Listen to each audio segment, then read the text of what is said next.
ಪೀಠಿಕೆಯ ಮಧ್ಯದೊಳಗೆ ಉದಿಸಿ ಬಂದಿರುವಂಥ ಅಮೃತಮಯ ಕಲಶ ಕಾವ್ಯಗಳ ಮೇಲೆ ರಾಜಮಲ್ರಿ ಪಾಂಡೆಯವರು ಬರೆದಿರುವ ಬಾಲಬೋಧಿನಿ ಟೀಕೆಯ ಸ್ವಾಧ್ಯಾಯ ನಡೆದದ್ದೇ ಇದೆ. ನಿರ್ಜರ ಅಧಿಕಾರದ 22ನೆಯ ಮಂಗಲ ಕಲಶ ನಡೀತಾ ಇದೆ.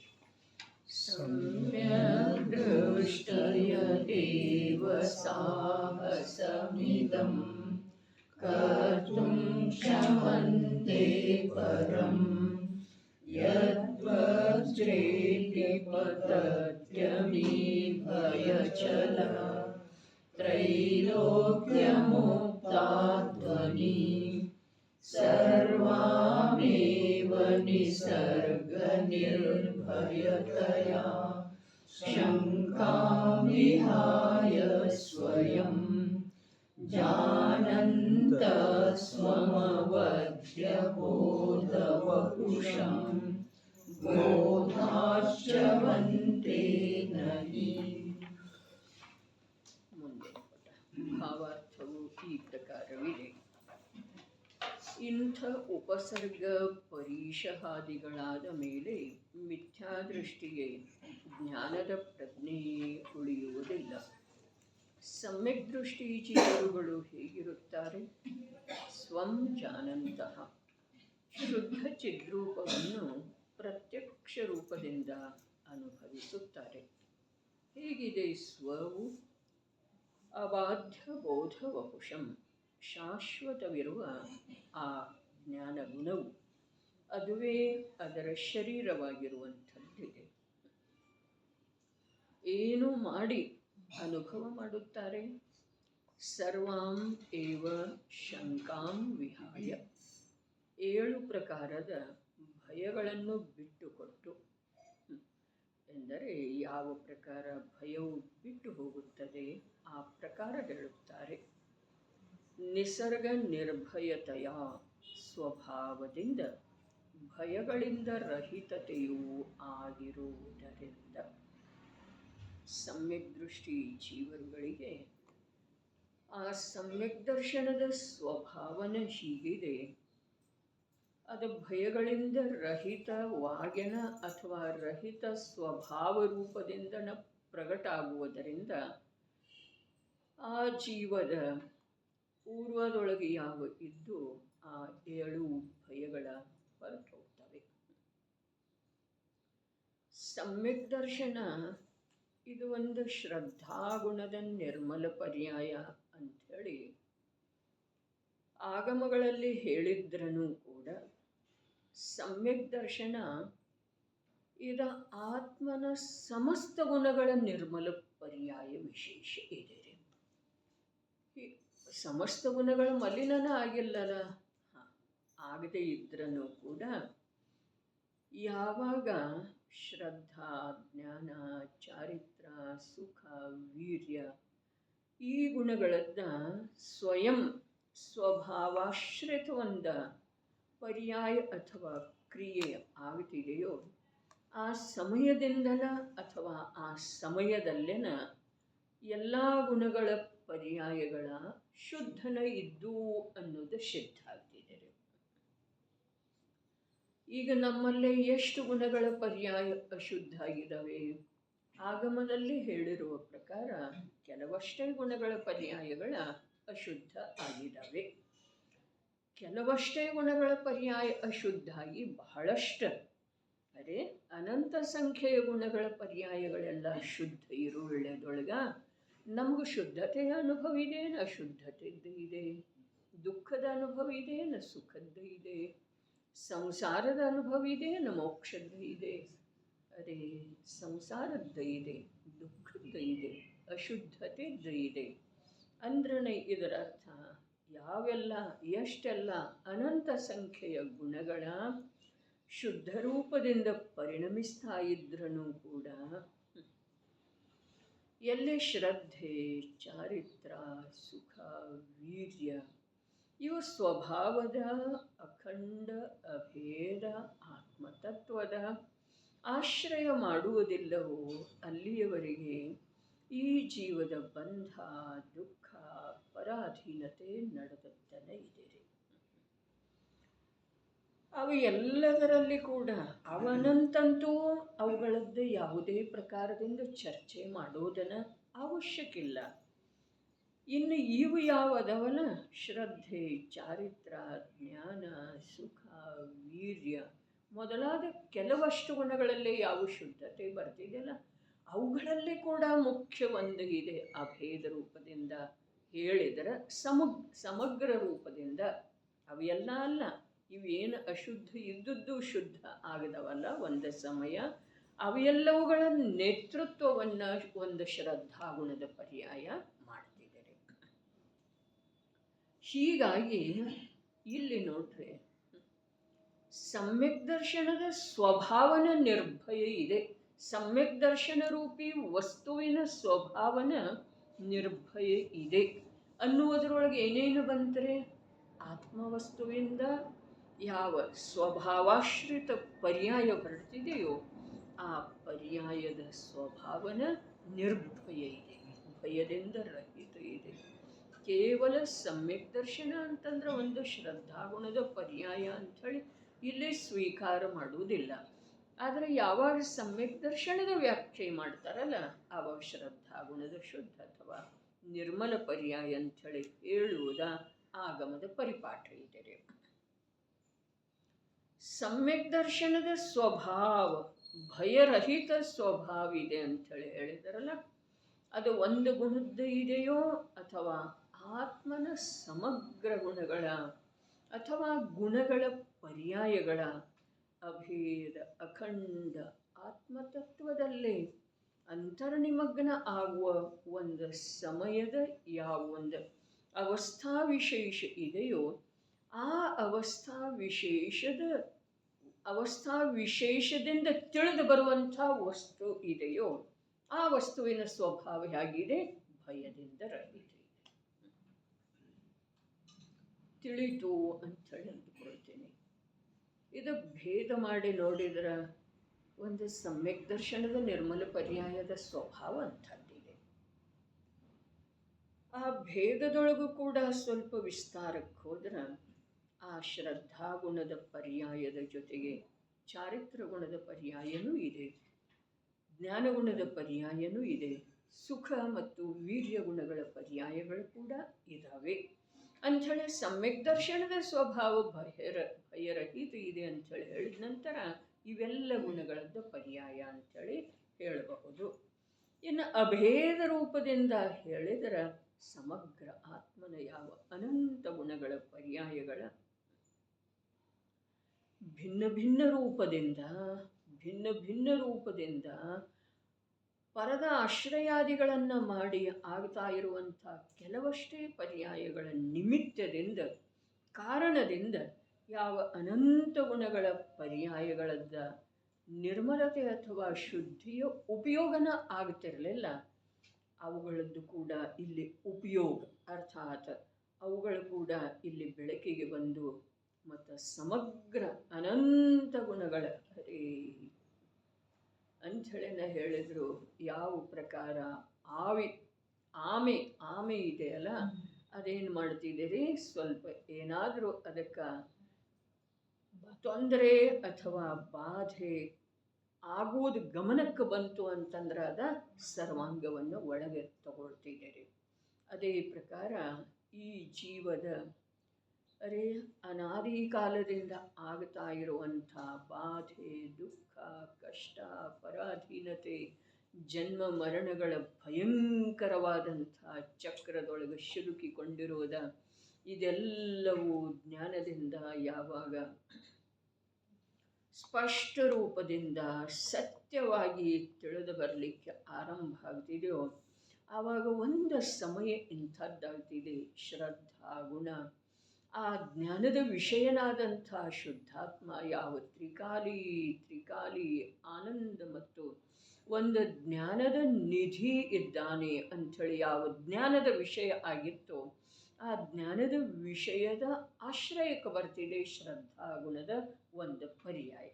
ಆ ಸಮಯದೊಳಗೆ ಆ ಶ್ರದ್ಧಾಗುಣದ ಒಂದು ಪರ್ಯಾಯ, ಒಂದು ಸಮಯದ ಪರ್ಯಾಯ, ಆ ಸಮಯ ಇಷ್ಟ ಅಲೌಕಿಕ ಇದೆ, ಅಪೂರ್ವ ಇದೆ, ಮಹತ್ವವುಳ್ಳದ್ದು ಇದೆ.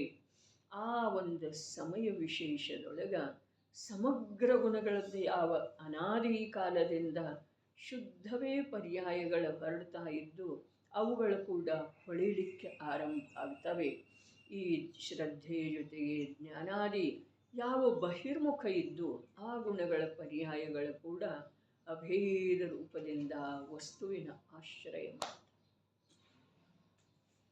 ಹಾಗೆ ಮಾಡಿದ ನಂತರ ಯಾವ ಆ ಆತ್ಮವಸ್ತುವಿಗೆ ಅರೂಪಿ ತತ್ವಕ್ಕ ಯಾವ ಒಂದು ಶಾಂತಿ, ತೃಪ್ತಿ, ಆನಂದ, ಏನೋ ಒಂದು ಅನುಭವ ಆಗ್ತಿದೆಯಲ್ಲ, ಶಬ್ದದಿಂದ ಹೇಳಲಿಕ್ಕೆ ಬಾರದೇ ಇರುವಂಥದ್ದು. ಆ ಅನುಭವದ ಸಮಯದಲ್ಲಿ ಯಾವ ವಸ್ತುವಿನ ಶ್ರದ್ಧೆ ಆಗಿದೆ, ಯಾವ ವಸ್ತುವಿನ ಜ್ಞಾನ ಆಗಿದೆ, ಯಾವ ವಸ್ತುವಿನ ವೀರ್ಯದ ಮೂಲಕ ಗ್ರಹಣ ಆದದ್ದು ಇದೆ, ಆ ವಸ್ತುವಿನ ಸ್ವಭಾವನ ಅಂಥದ್ದಿದೆ. ಎಂಥದ್ದ? ಭಯರಹಿತ.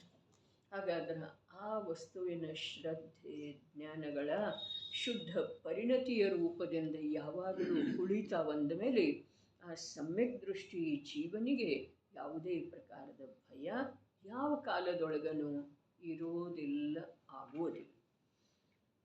ಭಯಭೀತ ಆದವರ ಹಾಗೆಯೇ ಪಂಚಮಗುಣ ಸ್ಥಾನಾವರ್ತಿ ಶ್ರಾವಕ ಯಾವುದೋ ಒಂದು ಘಟನಾ ವಿಶೇಷದಿಂದ ಭಯಭೀತ ಆದವರ ಹಾಗೆಯೇ ಕಂಡು ಬಂದ್ರೂ ಲೋಕದ ಜನರಿಗೆ ಕಂಡು ಬಂದ್ರೂ ಕೂಡ ಅದು ಕೇವಲ ಒಂದು ಸಮಯದ ಪರ್ಯಾಯ.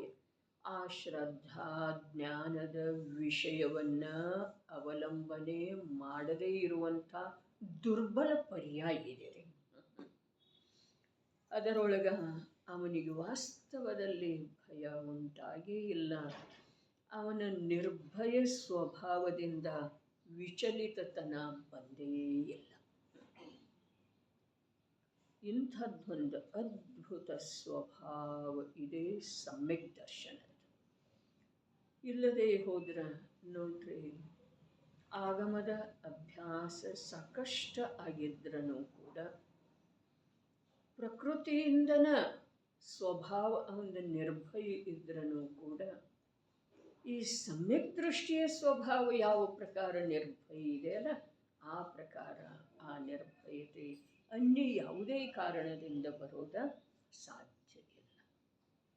ಇದರಿಂದ ನಮಗೆ ಮಹಿಮೆ ಬಂದಿರಬಹುದು. ಯಾವುದರದ? ಸಮ್ಯಕ್ ದರ್ಶನ. ಯಾವುದರ ಮಹಿಮೆ ಬಂದಿದ್ದಿರಬಹುದು? ಸಮ್ಯಕ್ ದರ್ಶನದ ವಿಷಯ ಅರ್ಥಾತ್ ಶುದ್ಧಾತ್ಮ. ಯಾವುದರ ಮಹಿಮೆ ಬಂದಿದ್ದಿರಬಹುದು? ಇನ್ನು ಸಮ್ಯಕ್ ದರ್ಶನದ ವಿಷಯನಾದಂಥ ಶುದ್ಧಾತ್ಮನನ್ನು ತಿಳಿಸಿಕೊಟ್ಟಿರುವಂಥ ಜ್ಞಾನಿ ಗುರುಗಳದ್ದ, ಸರ್ವಜ್ಞ ಪ್ರಭುಗಳದ್ದ. ಯಾವುದರ ಮಹಿಮೆ ಬಂದಿದ್ದಿರಬಹುದು? ಇನ್ನು ಆ ಮಹಿಮೆಯನ್ನು ಸರ್ವಜ್ಞ ಪ್ರಭುವಿನಿಂದ, ಜ್ಞಾನಿ ಗುರುಗಳಿಂದ ಪ್ರತಿಪಾದಿಸಲ್ಪಟ್ಟಿರುವಂಥ ಆ ಆತ್ಮಸ್ವಭಾವವನ್ನು ತಿಳಿತಾ ಇರುವಂಥ ವರ್ತಮಾನ ಅವಸ್ಥಾ ವಿಶೇಷದ ಮಹಿಮೆ ಬಂದಿದ್ದಿರಬಹುದು. ಬರಲೇಬೇಕು. ಸಮ್ಯಕ್ ದರ್ಶನದ ಮಹಿಮೆ, ಸಮ್ಯಕ್ ದರ್ಶನದ ಸ್ವರೂಪ ಹೇಳ್ತಾ ಇದ್ದಾರೆ. ಹೇಗಿದೆ ಅದ? ಭಯರಹಿತ ಸ್ವಭಾವ ಅದರದ್ದು ನೈಸರ್ಗಿಕವಾಗಿಯೇ ಇದೆ. ನಮಗೆ ಭಯ ಸತತ ಅದಾವೇನಿಲ್ರಿ? ಹೇಗಿದಾವೆ? ಯಾವಾಗಲೂ ನಮ್ಮ ಜ್ಞಾನವನ್ನು ಆವರಿಸಿಕೊಂಡಿರುವಂಥವು ಇದಾವೆ ಭಯಗಳ. ಅರೆ, ಮರಣ ನಿಶ್ಚಿತ ಇದೆ ಅನ್ನೋದು ಗೊತ್ತಿದೆ ಏನಿಲ್ರಿ? ದೇಹ ಭಿನ್ನಿದೆ ಅನ್ನೋದು ಗೊತ್ತಿದೆ ಏನಿಲ್ರಿ? ಸಂಯೋಗ ವಿಯೋಗ ರೂಪಿ ಇದೆ ಅನ್ನೋದು ಗೊತ್ತಿದೆ ಏನಿಲ್ರಿ? ಆದರೆ ಪ್ರತ್ಯಕ್ಷ ಪ್ರಸಂಗ ಎದುರಾದ ಮೇಲೆ ಭಯದಿಂದ ಕಂಪಿಸ್ತಾನ ಅಥವಾ ಇಲ್ರಿ ಈ ಜೀವ? ಹಾಗಾದ್ರೆ ಅದು ಗೊತ್ತಿರೋದು ಏನಿದೆ? ನಿಜವಾಗಿ ಗೊತ್ತೇ ಇಲ್ಲ. ಹಾಗಾದರೆ ಗೊತ್ತು ಯಾವಾಗ ಆಗ್ತಿದೆ? ಸಮ್ಯಕ್ ದರ್ಶನ ಆದಮೇಲೆ ಬರ್ತಾರೆ. ಸಮ್ಯಕ್ ದರ್ಶನ ಆಗದ ವಿನಃ ಅದಾವುದು ಗೊತ್ತಾಗೋದಿಲ್ಲ. ಯಾವುದ? ಮರಣ ನಿಶ್ಚಿತ ಇದೆ ಅನ್ನೋದು ಗೊತ್ತಾಗೋದಿಲ್ಲರಿ. ಬೇಕಾದರೆ ಸಾವಿರಾರು ಜನರಿಗೆ ಆ ಪ್ರಕಾರದ ಬೋಧ ಹೇಳಬಹುದು. ಸಾವಿರಾರು ಜನರ ಮರಣಕ್ಕೀಡಾಗಿರುವುದನ್ನು ಪ್ರತ್ಯಕ್ಷ ಕಾಣಬಹುದು. ಆದ್ರೂ ಕೂಡ ಸಮ್ಯಕ್ ದರ್ಶನ ಆಗದ ವಿನಃ ಮರಣ ನಿಶ್ಚಿತ ಇದೆ ಅನ್ನುವಂಥ ಸತ್ಯ ಮಾತಿನ ಸ್ವೀಕಾರ ಆಗುವುದಿಲ್ಲ. ದೇಹ ರೋಗಗಳ ನೆಲೆ ಇದೆ, ಸಂಯೋಗ ವಿಯೋಗ ರೂಪ ಇದೆ. ಸಂಯೋಗಿ ಜನರ ತಮ್ಮ ತಮ್ಮ ಸ್ವಾರ್ಥದ ಕಾರಣದಿಂದ ನನ್ನ ಸಂಯೋಗದೊಳಗೆ ಬಂದಿದ್ದಾರೆ. ಇದು ಎಲ್ಲದರದ್ದು ಈ ಎಲ್ಲ ಸತ್ಯ ಮಾತುಗಳ ನಿರ್ಣಯ, ಸತ್ಯ ಮಾತುಗಳ ವಾಸ್ತವಿಕ ಸ್ವರೂಪ ಯಾವಾಗ ತಿಳಿದು ಬರ್ತಿದೆ? ಸಮ್ಯಕ್ ದರ್ಶನ. ಸಮ್ಯಕ್ ದರ್ಶನ ಅಂದ್ರೆ ಏನು? ಅರೆ ನನ್ನ ತ್ರಿಕಾಲಿ ಯಾವ ಸ್ವಭಾವ ಇದೆಯೋ ಆ ಸ್ವಭಾವದಿಂದ ಮೂರು ಕಾಲದಲ್ಲೂ ಅಭೇದವಿರುವಂಥ ನಿಜ ವಸ್ತುವಿನ ಆಶ್ರಯ ಮಾಡಿದ ನಂತರ ಈ ಭಯಾದಿಗಳ ಬಿಟ್ಟು ಮರಣ ನಿಶ್ಚಿತ ಇದೆ ಅನ್ನೋದು ತಿಳಿದು ಬರ್ತಿದೆ. ಇಷ್ಟು ಸಣ್ಣ ಮಾತ, ಅರೆ ಈಗ ಸಣ್ಣದಿರು ಬೆಳೆದೊಳಗೂ ಕೂಡ ಇದುವರೆಗೆ ತಿಳಿದು ಬಾರದೇ ಇರುವಂಥ ವಿಷಯದ ಶ್ರೇಣಿಯೊಳಗೆ ಇದೆ. ಅಂಥೇಳಿನ ಹೇಳಿದ್ರು, ಜೋ ಏಕ ಕೋ ಜಾನ್ತಾ ಹೈ ವಹ ಸಬ್ ಕೋ ಜಾನ್ತಾ. ಯಾರ ಏಕವನ್ನ ಅರ್ಥಾತ್ ಅಭೇದ ಅಖಂಡ ಅರೂಪಿ ಜ್ಞಾನ ಮತ್ತು ಆನಂದದ ಸಾಗರನಾದಂಥ ಯಾರನ್ನ?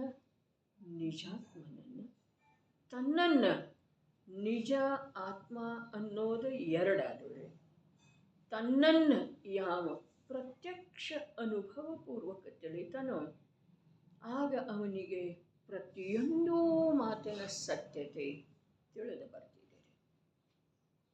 ಆಗ ತಿಳಿದು ಬಂದ ನಂತರ ತಿಳಿತಾ ಇರುವ ವೇಳೆಯದೊಳಗ ಈ ಇಹಲೋಕ ಭಯ, ಪರಲೋಕ ಭಯ, ಆಕಸ್ಮಿಕ ಭಯ, ರೋಗ ಭಯ ಯಾವುದು ಉಳಿಯುವುದಿಲ್ಲ. ಅವು ಏಳೇ ಅದಾವೇನ, ಮತ್ತು ಬಹಳಷ್ಟು ಅದಾವ್ರಿ. ಅರೆ ಒಂದೊಂದರ ಭೇದ ಅಸಂಖ್ಯಾತ ಲೋಕ ಪ್ರಮಾಣ ಇದೆ.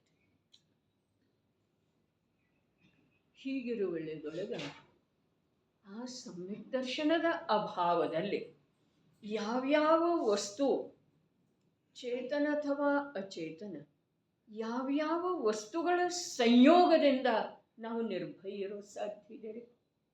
ಯಾವ್ಯಾವ ವಸ್ತುವಿನ ಯಾವ ಅವಸ್ಥಾ ವಿಶೇಷದ ಕಾರಣದಿಂದ ನಾವು ನಿರ್ಭಯ ಇರೋದು, ನಾವನ್ರಿ ಅಥವಾ ಜೀವನ್ರಿ ನಿರ್ಭಯ ಇರೋ ಸಾಧ್ಯ ಇದೆ ಹೇಳ್ರಿ. ಒಂದೊಂದು ಭಯದ ಭೇದ ಎಷ್ಟು ಹೇಳ್ತು? ಅಸಂಖ್ಯಾತ ಲೋಕ ಪ್ರಮಾಣ. ಹೀಗಿರೋ ವೇಳೆದೊಳಗೆ ಆ ಏಳೂ ಭಯಗಳಿಂದ ಗ್ರಸಿತ ಇದೆ ನಮ್ಮ ಜ್ಞಾನ. ಎಂಥ ಜ್ಞಾನ? ಎಂಥ ಜ್ಞಾನ? ಆಗಮದ ಅಭ್ಯಾಸದಲ್ಲಿ ತೊಡಗಿರುವಂಥ ಜ್ಞಾನ. ಆಗಮದ ಅಭ್ಯಾಸದಲ್ಲೇ ತೊಡಗಿರುವಂಥ ಜ್ಞಾನ. ಅರೆ ಇನ್ನೊಂದು ಸ್ವಲ್ಪ ಸ್ಪಷ್ಟ ಮಾಡೋಣ. ಯಾವ ಧನ, ತಂದೆ ಅಥವಾ ಪುತ್ರ, ಅತ್ಯಂತ ಪ್ರಿಯ ಜನರ ಸೇವಾಭಾವದೊಳಗೆ ನಿಪುಣ ಇರುವಂಥ ಸೇವಕ ವೃಂದ ಎಲ್ಲ ಇರುವೆಳೆದೊಳಗ ಯಾವ ಪ್ರಕಾರ ನಿರ್ಭಯ ಇರುವಂತೆ ಕಂಡ್ರೂ ಕೂಡ ಆ ವ್ಯಕ್ತಿ ಭಯದಿಂದ ಗ್ರಸಿತದನು. ಅದನ್ನೇನಿಲ್ರಿ, ಎಲ್ಲ ಇದ್ದಾವೆ, ಸಾಕಷ್ಟು ಧನ ಇದೆ, ವಿಪುಲ ವಿಪುಲ ವಿಪುಲ. ಅತ್ಯಂತ ಪ್ರಿಯ ಪುತ್ರ ಇದ್ದಾನೆ, ಪರಮ ಆಧಾರ ಸ್ವರೂಪ ತಂದೆ ಇದ್ದಾನೆ,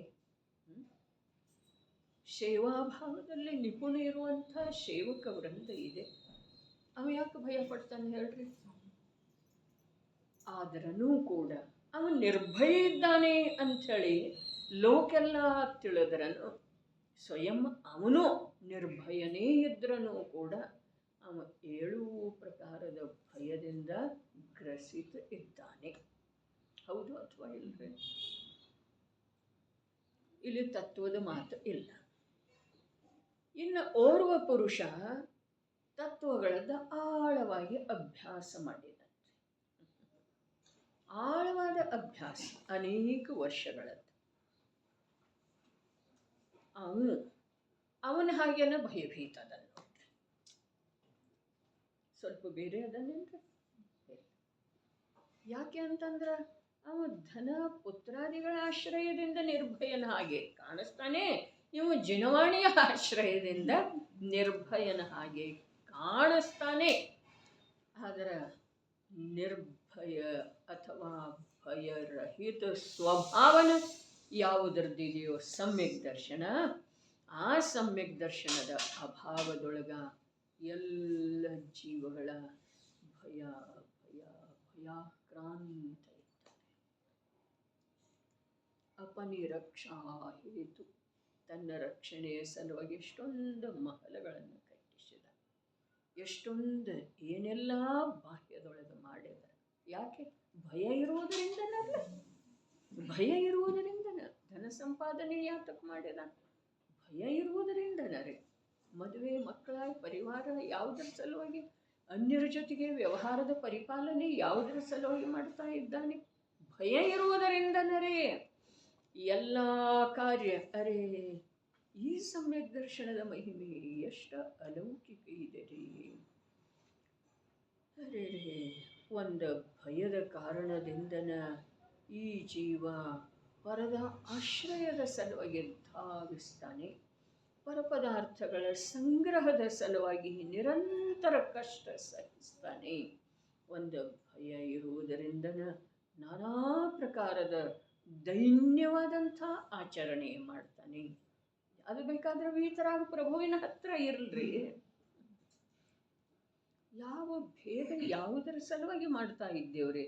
ಅಜ್ಞಾನದಿಂದ ಮಾಡ್ತಾ ಇದ್ದೇವೆ, ಬರೇ ಅಜ್ಞಾನದಿಂದ. ಅತ್ಯಂತ ದೈನ್ಯವಾದಂಥ ಪ್ರವೃತ್ತಿ ಇವನದು ಯಾವ ಕಾರಣದಿಂದ ಇದೆ? ಒಂದು ಭಯದ ಕಾರಣದಿಂದ. ಭಯರಹಿತ ಸ್ವಭಾವ ಯಾವ ಸಮ್ಯಕ್ ದರ್ಶನದ ಇದೆಯೋ ಅದು ಎಲ್ಲಿಯವರೆಗೆ ನಮ್ಮ ಜೀವನದೊಳಗ ಪ್ರತ್ಯಕ್ಷ ಆಗುವುದಿಲ್ಲವೋ ಅಲ್ಲಿಯವರೆಗೆ ನಾವೇನು ಮಾಡಿದ್ರೂ, ನಿರ್ಭಯತೆಯನ್ನು ದರ್ಶಿಸಿದ್ರೂ ಕೂಡ ಅದು ಕೇವಲ ಕಪಟ ಇದೆ. ಎಷ್ಟು ಮುಖವಾಡ, ನಿರ್ಭಯತೆಯ ಮುಖವಾಡ ಇಟ್ಕೊಂಡಿದ್ದೇವ್ರಿ. ಅರೆ, ವಿಚಾರ ಮಾಡಿದ್ರೆ ಜ್ಞಾನಿಗಳ ಹೇಳಿರುವ ದೃಷ್ಟಿಕೋನದಿಂದ ವಿಚಾರ ಮಾಡಿದ್ರೆ ಅಂಥ ಮುಖವಾಡ ಯಾವಾಗ ಪ್ರತ್ಯಕ್ಷ ಇನ್ನೊಬ್ಬರಲ್ಲಿ ಕಂಡು ಬರ್ತಿದೆಯೋ ಆಗ ಅವರ ಕುರಿತಾಗಿ ದಯೆ ಮಾಡುವಂಥ ಪ್ರಸಂಗ.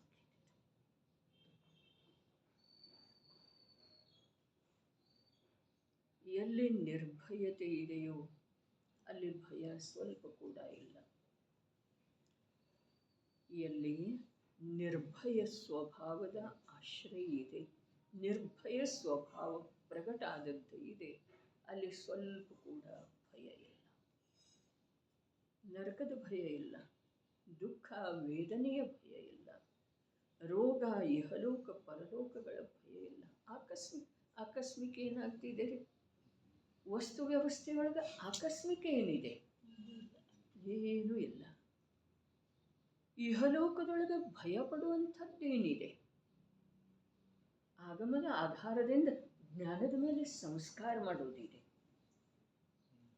ಆಗಮದಲ್ಲಿ ನಿರೂಪಿತ ವಸ್ತು ವ್ಯವಸ್ಥೆಯ ಜ್ಞಾನದೊಳಗ ನಿರ್ಭಯ ಸ್ವಭಾವ ಪ್ರಕಟ ಆಗುವಂಥ ಉದ್ಯಮ ಮಾಡೋದಿದೆ, ಕರ್ತವ್ಯ ಮಾಡೋದಿದೆ. ಈ ಲೋಕದೊಳಗೆ ನನಗೆ ಹಾನಿ ಮಾಡುವಂಥ ವಸ್ತು ಆದರೂ ಯಾವುದಿದೆ? ಯಾವುದರ ಸಲುವಾಗಿ ನಾವನ್ನು ಭಯ ಪಡೆಯೋದು? ಹಾಗಾದರೆ ಈ ಲೋಕದಲ್ಲಿಲ್ಲ ಅಂದಮೇಲೆ ಯಾವ ಲೋಕದಲ್ಲೇನೂ ಇಲ್ಲನಲ್ಲ, ಇರಲಿಕ್ಕೇನೂ ಸಾಧ್ಯ ಇಲ್ಲ. ಯಾವ ರೋಗ ನನಗೇನು ಮಾಡೋದು ಸಾಧ್ಯ ಇದೆ? ಶರೀರದ ನಿರೋಗತೆಯಿಂದ ನನ್ನದೇನು ಕಾರ್ಯ ಆಗೋದಿದೆ ಹೇಳ್ರಿ ಬಬಿತಾ. ಶರೀರದ ನಿರೋಗತೆಯಿಂದ, ಶರೀರದ ಸಬಲತೆ ಬಲಾಢ್ಯತೆಯಿಂದ ನನ್ನ ಯಾವ ಕಾರ್ಯ ಆಗೋದಿದೆ? ನನ್ನ ಬಲದ ಎದುರಿಗೆ ಬಲಶಾಲಿ ಸಶಕ್ತ ಸುಯೋಗ್ಯ ಶರೀರದ ಬೆಲೆನ ಎಷ್ಟಿದೆ ರೀ? ನನ್ನ ಅನಂತ ಜ್ಞಾನ ದರ್ಶನ, ಅನಂತ ಸುಖ ವೀರ್ಯ, ಸ್ವಭಾವದ ಎದುರಿಗೆ ಈ ಶರೀರದ ನಿರೋಗಿ ಶರೀರದ ಬಲ, ಅದರದ್ದು ಬೆಲೆ ಎಷ್ಟಿದೆ ರೀ, ಕಿಮ್ಮತ್ತು ಎಷ್ಟಿದೆ ರೀ, ಎಷ್ಟಿದೆ ಹೇಳ್ರಿ? ಒಂದು ಅಂಶ ಕೂಡ ಇಲ್ಲ. ಯಾಕೆ ಅಂತಂದ್ರೆ ಅದರ ಜಾತಿನ ಬೇರೆ, ಇದರ ಜಾತಿನ ಬೇರೆ, ಇದರ ಸ್ವರೂಪನ ಬೇರೆ, ಅದರ ಸ್ವರೂಪನ ಬೇರೆ. ಹಾಗಾದ್ರೆ ಒಂದು ಸಲ ಅದರದ ಪ್ರತ್ಯಕ್ಷ ಅನುಭವ ಆಯಿತು. ಪ್ರತ್ಯಕ್ಷ ರೀ. ಬೆಂಕಿಯನ್ನ ಯಾವ ಪ್ರಕಾರ ಪ್ರತ್ಯಕ್ಷ ಸ್ಪರ್ಶ ಮಾಡಿದ ನಂತರ ಅದು ಸುಡುವುದಿಲ್ಲಪ್ಪ.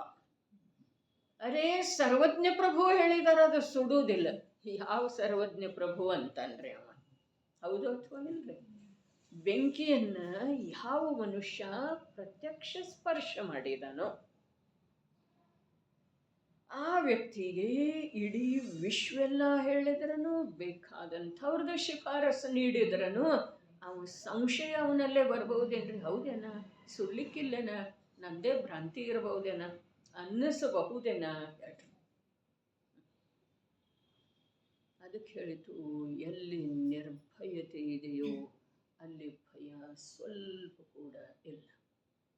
ಅಂಚಳನ ಸೀತೆ, ಅಂಜನೆ, ಅನಂಗಧರ ಅವರೆಲ್ಲ ಉಳಿದರ್ರೆ.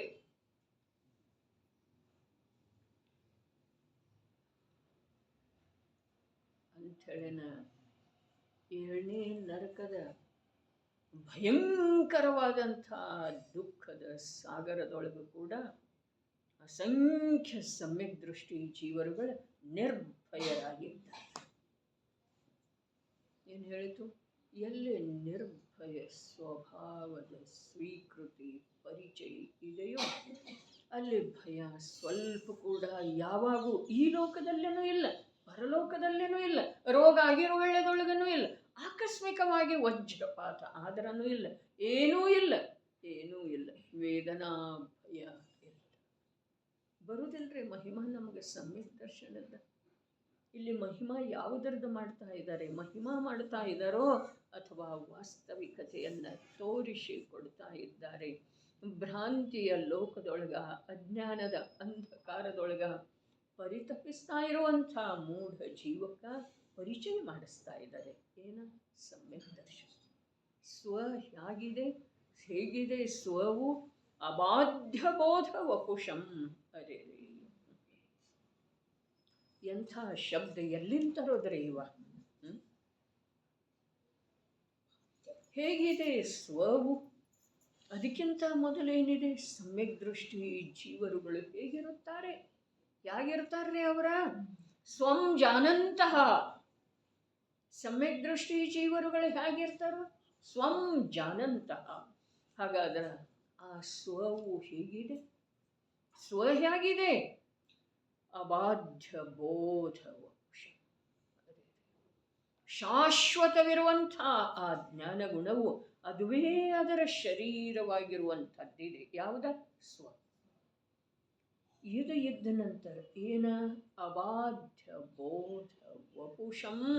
ಅರ್ಥಾತ್ ಅಂಥ ಸ್ವ ನಾನಿರುವೆಳೆದೊಳಗ ಅಂಥ ಸ್ವದ ಪ್ರತ್ಯಕ್ಷ ಅನುಭವ ಯಾರಿಗಿದೆಯೋ ಅಂಥ ಸಮ್ಯಕ್ ದೃಷ್ಟಿಗೆ ಏನಿರ್ತಿದೆ? ಯಾವುದೇ ಪ್ರಕಾರದ ಭಯ ಇರುವುದಿಲ್ಲ. ನಿರ್ಭಯತೆಯಿಂದ ಆತ ಇನ್ನೊಬ್ಬರನ್ನು ತುಳಿತಾನೇನ್ರಿ? ಪ್ರಶ್ನೆಯೇ ಇಲ್ಲ. ಯಾವುದರ ಸಲುವಾಗಿ? ನಿರ್ಭಯ.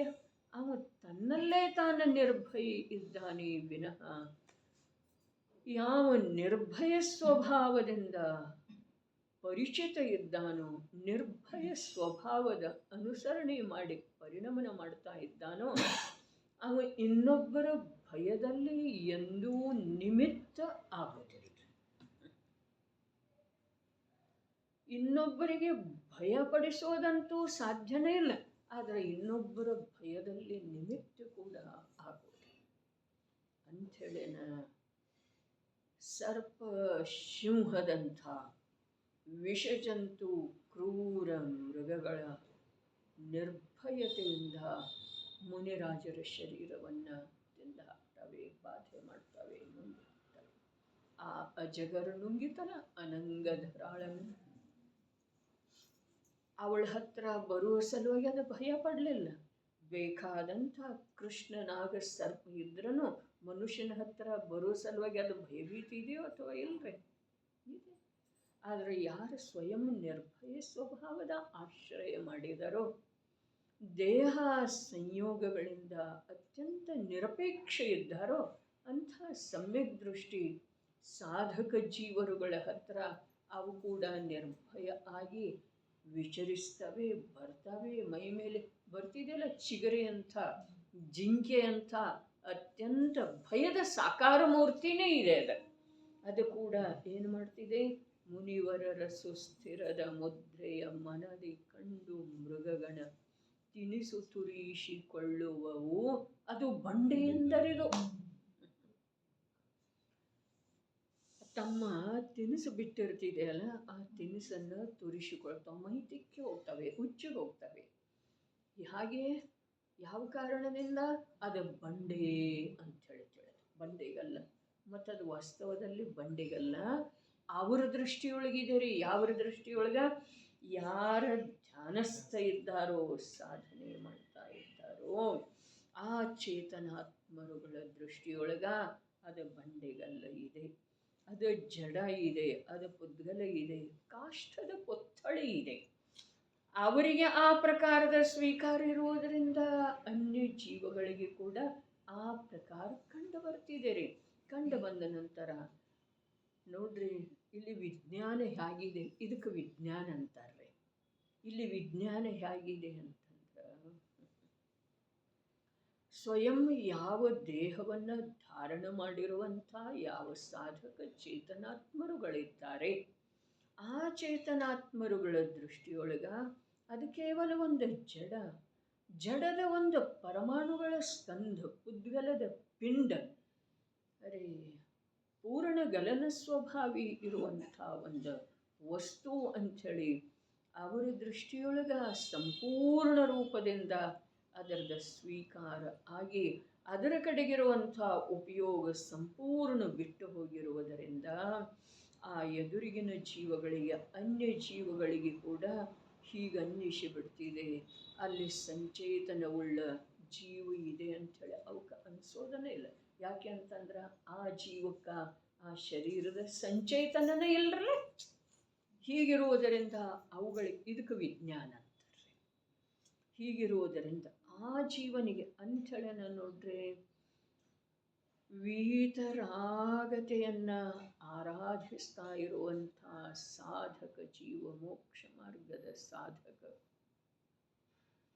ಜೀವರುಗಳಿಗೆ ವಿಶ್ವ ಎಲ್ಲ ಯಾವುದೇ ಪ್ರಕಾರದಿಂದ ತನಗೆ ಲಾಭದಾಯಕ ಅಥವಾ ಹಾನಿಕಾರಕ ಕಾಣಿಸುವುದೇ ಇಲ್ಲವೋ, ಅದೇ ಪ್ರಕಾರ ಆ ದೇಹದಲ್ಲಿ ನಿಂತಿರುವಂಥ ಜೀವ, ನಿಷ್ಕಷಾಯ ರೂಪದಿಂದ ಪರಿಣಮಿಸ್ತಾ ಇರುವಂಥ ಜೀವ ಅನ್ಯ ಯಾವುದೇ ಜೀವಕ್ಕ ತನಗೆ ಹಾನಿ ಮಾಡುವ ಹಾಗೆ ಕಂಡು ಬರೋದನ್ನೇ ಇಲ್ಲ, ಕಂಡು ಬರೋದು. ಇಂಥ ವಿಜ್ಞಾನ ಇದು ವಿಹಿತರಾಗ ವಿಜ್ಞಾನ. ಇದುವೇ ವಿಜ್ಞಾನ ಇದೆ. ಯಾರ ಸ್ವಯಂ ವಿಹಿತರಾಗತೆಯನ್ನು ಆರಾಧಿಸ್ತಾ ಇದ್ದಾರೆ ಅವರ ಆ ವೀತರಾಗತೆಯ ಪ್ರಭಾವ ಆ ಎದುರಿಗಿನ ಜೀವಕ್ಕ ದ್ವೇಷ ರಾಗಗಳನ್ನು ತಣಿಸುವಲ್ಲಿ ನಿಮಿತ್ತ ಆಗ್ತಿದೆ, ಭಯಾದಿಗಳಿಂದ ರಹಿತ ಆಗುವಲ್ಲಿ ನಿಮಿತ್ತ ಆಗ್ತಿದೆ. ಯಾರಿಗೆ ಜಗತ್ತಿನ ಕುರಿತು ಭಯ ಇಲ್ಲವೋ ಆ ಜಗತ್ತಿಗೆ ಅವರ ಕುರಿತು ಯಾವುದೇ ಪ್ರಕಾರದ ಭಯ ಇಟ್ಕೊಳ್ಳುವ ಅವಶ್ಯಕತೆಯೇ ಇಲ್ಲ. ಇದು ವಿಜ್ಞಾನ. ಯಾವುದರಿಂದನೂ ಯಾವ ಜೀವ ಭಯ ಪಡುವುದಿಲ್ಲವೋ ಆ ಜೀವದಿಂದ ಯಾರೂ ಭಯ ಪಡುವ ಅವಶ್ಯಕತೆ ಇದೆ. ಅಜ್ಞಾನಿ ಇರಲಿ, ಕಷಾಯಿ ಇರಲಿ, ಏನೇ ಭಯ ಪಡುವ ಅವಶ್ಯಕತೆ ಇಲ್ಲ. ಇದು ವಿಜ್ಞಾನ. ಇಲ್ಲಿ ಶಂಕಾ ಶಬ್ದದ ಅರ್ಥ ಭಯ ಮಾಡಿದ್ದಾರೆ. ನಡೀರಿ, ಏನು ಮಾಡಿ ಅನುಭವ ಮಾಡುತ್ತಾರೆ ನೋಡ್ರಿ. ನಡುವ ಇಲ್ಲಿ ಎರಡು ಶಬ್ದಗಳನ್ನು ತಗೊಂಡ್ರೂ ಕೂಡ ಮೂಲ ಅಲ್ಲೇನಿದೆಯಲ್ಲ ಭಾವಾರ್ಥದ ನಂತರ ಏನ ಸಮ್ಯಕ್ ದೃಷ್ಟಿ ಜೀವರುಗಳು ಹೇಗಿರುತ್ತಾರೆ ಸಿಕ್ಕಿತಂದ್ರೆ ಸಮ್ಯಕ್ ದೃಷ್ಟಿ ಜೀವರುಗಳು ಹೇಗಿರುತ್ತಾರೆ ಅದರ ಉತ್ತರ ಕೊಟ್ಟಿದ್ದಾರಲ್ಲ. ಏನ? ಶುದ್ಧ ಸ್ವರೂಪವನ್ನು ಪ್ರತ್ಯಕ್ಷ ರೂಪದಿಂದ ಅನುಭವಿಸುತ್ತಾರೆ.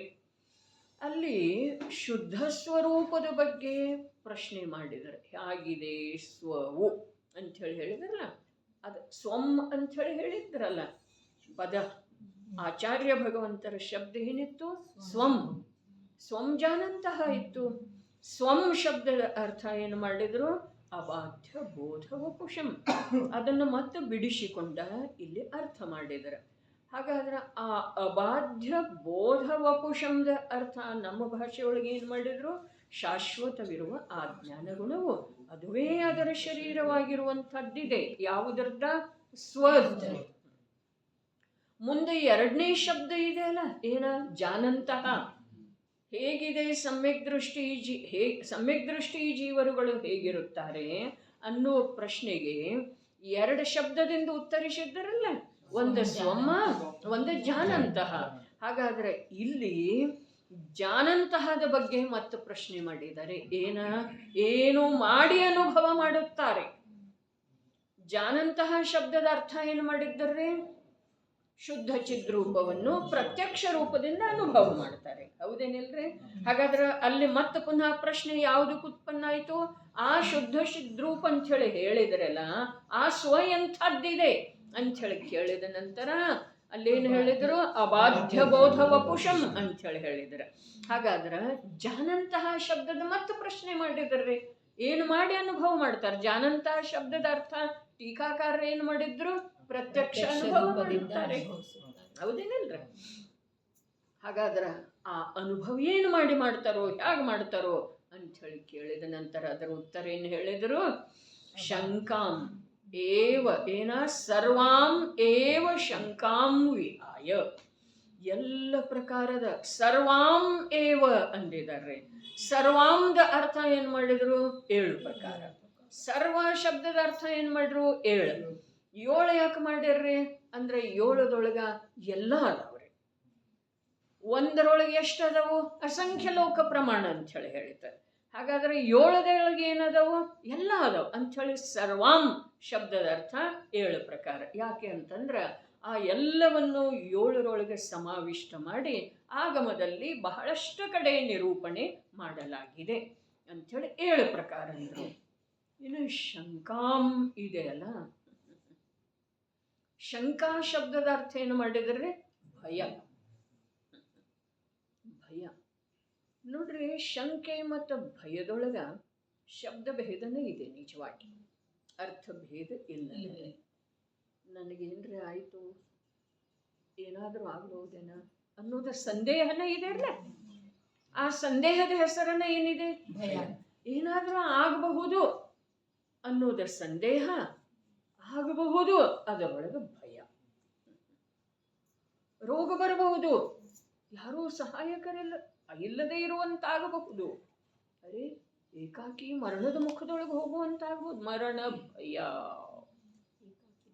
ಇಹಲೋಕ ಪರಲೋಕ ಭಯ, ರೋಗ ವೇದನಾ ಭಯ, ಅದರೊಳಗೆ ಮುಖ್ಯವನ್ನು ಮರಣ ಭಯ. ಮರಣದ ಕುರಿತು ಆಶಂಕೆ ಇದೆ, ಸಂದೇಹ ಇದೆ. ಅದಕ್ಕೆ ವಿಷಯ ಪ್ರಾರಂಭ ಮಾಡುವ ವೇಳೆದೊಳಗೆ ಹೇಳಿದ್ದಿತ್ತು ಏನ?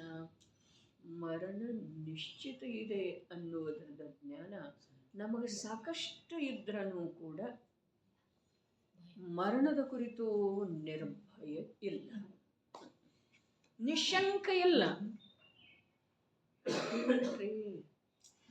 ಶಂಕೆ ಭಯ ಎರಡೂ ಶಬ್ದ ಭೇದ, ಅರ್ಥಾತ್ ಒಂದು ನಾಣ್ಯದ 2 ಮುಖ.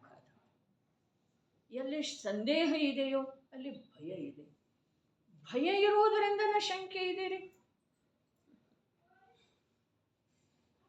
ಮರಣದ ಸಲುವಾಗಿ ಭಯ ಇರುವುದರಿಂದನೇ ಯಾವಾಗಲೂ ಮರಣದ ಆಶಂಕೆ ಇರ್ತಿದೆ. ಟ್ರೈನ್ ನಿಂತರೂ ಮರಣದ ಆಶಂಕೆ, ಹೋಗ್ತಾ ಇರುವ ವೇಳೆದೊಳಗನು ಮರಣದ ಆಶಂಕೆ, ತಿಂತಾ ಇರುವ ವೇಳೆದೊಳಗನು ಮರಣದ ಆಶಂಕೆ, ಬೇಕನ್ನಿಸ್ತಾ ಇರುವ ವೇಳೆದೊಳಗನು ಮರಣದ ಆಶಂಕೆ.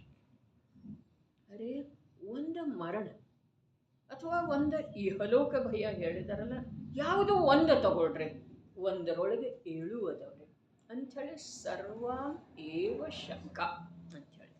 ಸರ್ವ ಎಲ್ಲ ಪ್ರಕಾರದ ಸಂದೇಹ ಒಂದು ಭಯದೊಳಗಿದ್ದಾವೆ. ಒಂದು ಭಯ ಎಲ್ಲ ಪ್ರಕಾರದ ಸಂದೇಹಗಳಿಗೆ ಕಾರಣ ಇದೆ. ಒಂದು ಭಯ, ಮರಣದ ಭಯ. ಅರೆ ಅಂಥೇಳಿ ಆಧ್ಯಾತ್ಮ ಶಾಸ್ತ್ರದೊಳಗೆ ಈ ಜೀವಕ್ಕ ಒಂದೇ ಒಂದು ಭಯ ಇದೆ, ಮರಣ ಭಯ ಅಂಥೇಳಿ ಹೇಳಿದ್ರು. ನಾನು ಸತ್ತು ಹೋಗಬಹುದು ಅನ್ನೋದೆಲ್ಲಿದ್ದಾರೆ? ಹೋಗೋದನ್ನೇ ಇದೆ. ಯಾವುದ ಆ ಭಯಂಕರ ರೋಗ ಎಲ್ಲೆಲ್ಲೂ ವ್ಯಾಪ್ತ ಆಗಿತ್ತಲ್ಲ, ಆ ವೇಳೆದೊಳಗಿನ ಮಾತು ಸ್ಮರಣೆಗೆ ತಂದುಕೊಳ್ಳೋದು. ಏನ ಮರಣ ನಿಶ್ಚಿತ ಇದೆ. ಶಬ್ದದಿಂದ ಏನಾಗೋದಿಲ್ಲ. ಅರೆ ಸ್ವಯಂ ಡಾಕ್ಟರ್ವೇ ಅವರು ಎಷ್ಟು ಬಾರಿ ನನಗೆ ಫೋನ್ ಮಾಡಿದ್ರು, ನನ್ನಲ್ಲೇ ಎಷ್ಟು ಭಾವನೆ ಆಯಿತು. ಹೊರಟು ಹೋದ್ರೆ ಅವರ ಭಾವ ಅದೊಂದು ಹಾಗೆ ಉಳಿತು. ಏನೋ ಒಂದು ವಾತ್ಸಲ್ಯದ, ಏನೋ ಒಂದು ಸಾಧರ್ಮಿ ಭಾವ. ಎಷ್ಟು ಕಾಲ ಗೊತ್ತಿಲ್ಲ. ಎಷ್ಟು ಬಾರಿ ಎಷ್ಟು ಪ್ರಕಾರ ಮನುಷ್ಯನೊಳಗೆ ಯೋಚನೆ ಆಗುತ್ತೆ. ಆದರೆ ಯೋಗ ಇರಲಿಲ್ಲ ಅನ್ನೋದು ಮುಖದಿಂದ ಹೇಳ್ತೇನೆ ರೀ, ಅದರ ಒಳಗಡೆ ಇದೆ.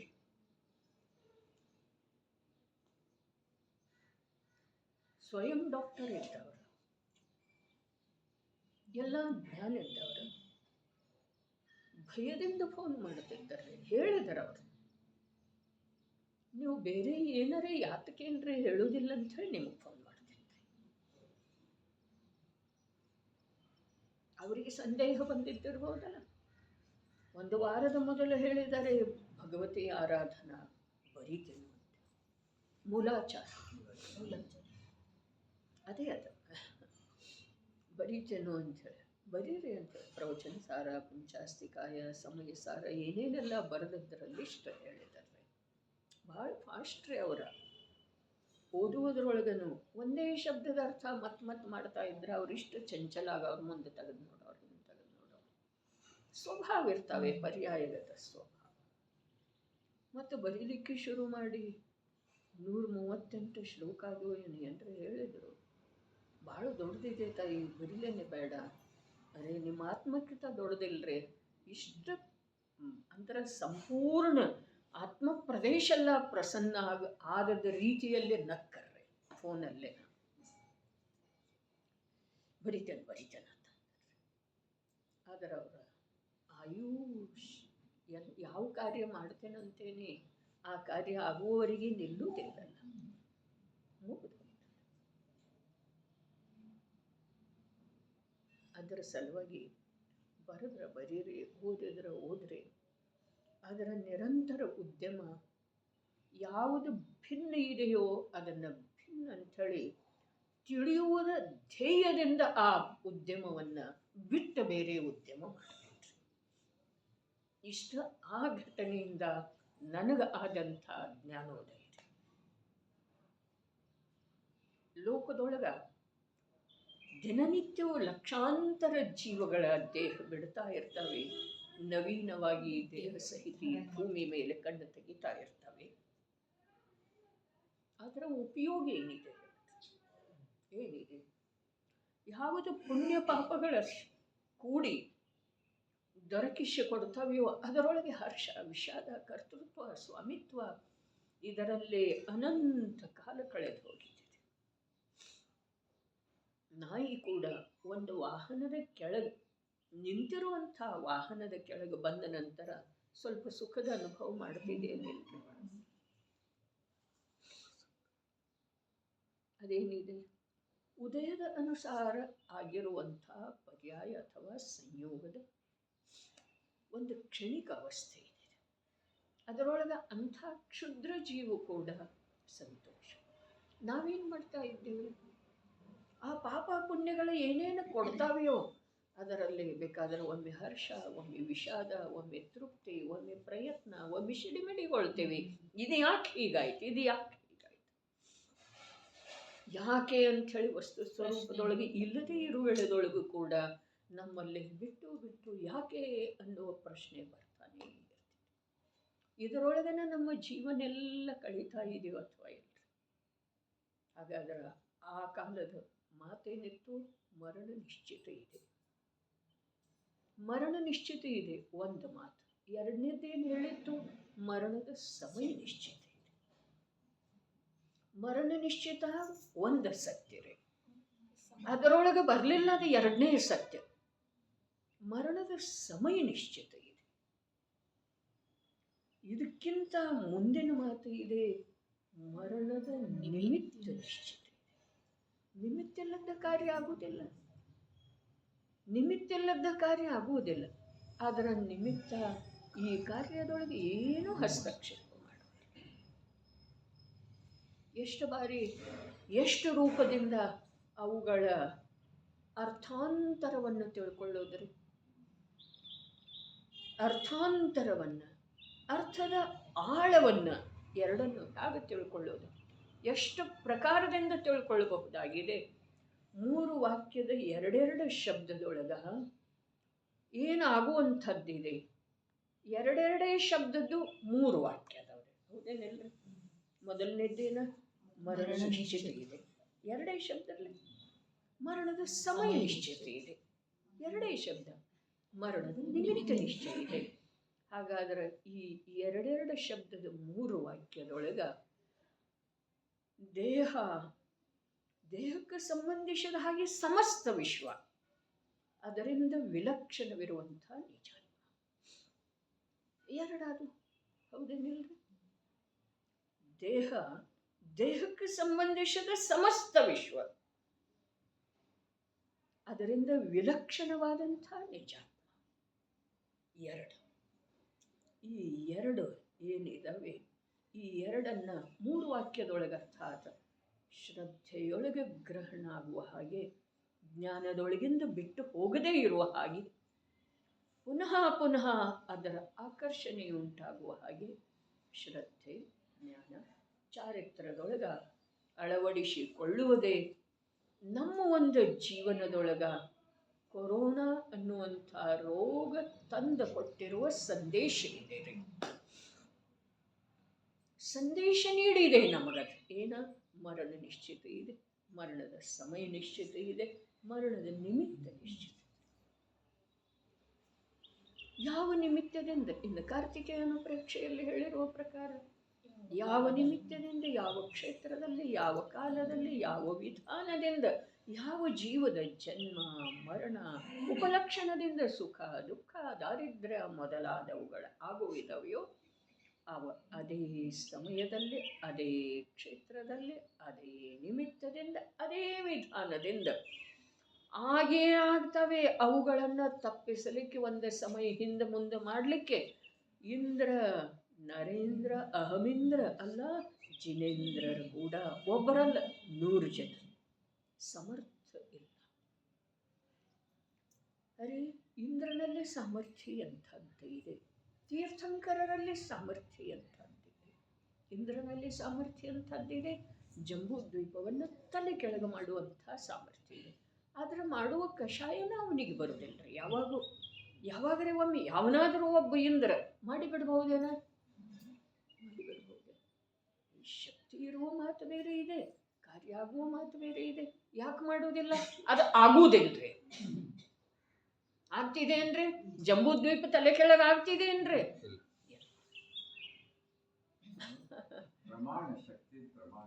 ಶಕ್ತಿದ ಪ್ರಮಾಣ ಹೇಳಿದ್ರು ಅದಕ್ಕೆ ಕಾರಣ 2 ಅದಾವ್ರಿ. ಕಾರಣ 2 ಅದಾವ್. ಮಾಡುವುದಿಲ್ಲ ಯಾಕ? ಶಕ್ತಿ ಇದ್ರೂ ಮಾಡುವುದಿಲ್ಲ ಯಾಕ? ಅವನಲ್ಲಿ ಆ ಮಾಡಬೇಕಾದಂಥ ಕಷಾಯ ಭಾವನೆ ಬರುವುದಿಲ್ಲ. ಇದು ಒಂದು ಮಾತು. ಯಾಕೆ ಬರುವುದಿಲ್ಲ? ಆ ವಸ್ತುವಿನೊಳಗೆ ಹಾಗೆ ಆಗುವ ಯೋಗ್ಯತೆಯೇ ಇಲ್ಲ.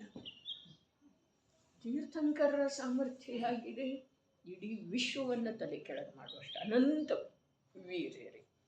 ಆದರೆ ಒಂದು ಜೀವದ ಮರಣವನ್ನು, ಒಂದು ಜೀವ ಯಾವುದ? ನನ್ನ ಮರಣವನ್ನು ಒಂದು ಸಮಯ ವಿಳಂಬ ಮಾಡೋದು ಅವರ ಸಾಧ್ಯ. ಯಾಕ? ಮಾಡುವ ಭಾವನೆ ಅವರಿಗೆ ಬರುವುದಿಲ್ಲ. ಯಾಕೆ ಬರುವುದಿಲ್ಲ? ವಸ್ತು ವ್ಯವಸ್ಥೆ ಆಗಿಲ್ಲ.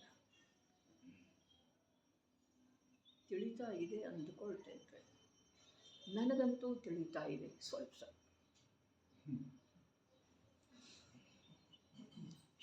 ಶಬ್ದದ ಅರ್ಥದ ಆಳಕ್ಕೆ ಇಳಿಯುವಂಥ ಪುರುಷಾರ್ಥ ಮಾಡುವ ಸಮಯ ವಿಶೇಷದ ಹೆಸರನ್ನು ಸ್ವಾಧ್ಯಾಯ ಇದೆ.